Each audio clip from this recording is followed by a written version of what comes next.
जी हाँ दोस्तों, फिर आ चुके हैं खेसारी लाल यादव का एक जानकारी निकल कर आया। जी हाँ दोस्तों, जिस गाने का आप इंतज़ार कर रहे थे खेसारी लाल यादव काजल राघवानी का, जी हाँ दोस्तों उस गाने का पोस्टर लॉन्च कर दिया गया है। जी हाँ दोस्तों, उस गाने का नाम है डाले के बा।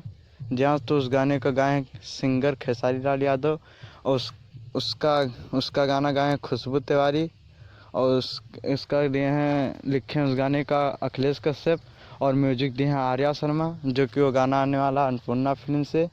जी हाँ दोस्तों, एक जानकारी मैं सबको और दे देना चाहता हूँ। खेसारी लाल यादव के गाने का खुशखबरी आया। खुशखबरी ये है कि खेसारी लाल यादव का कल सुबह 4 तारीख कल सुबह 6:15 पर रिलीज़ हो रहा है। जी हाँ दोस्तों, आप सबको मैं एक बात बता देना चाहता हूँ, खेसारी यादव का बैक टू बैक गाना आने वाला है।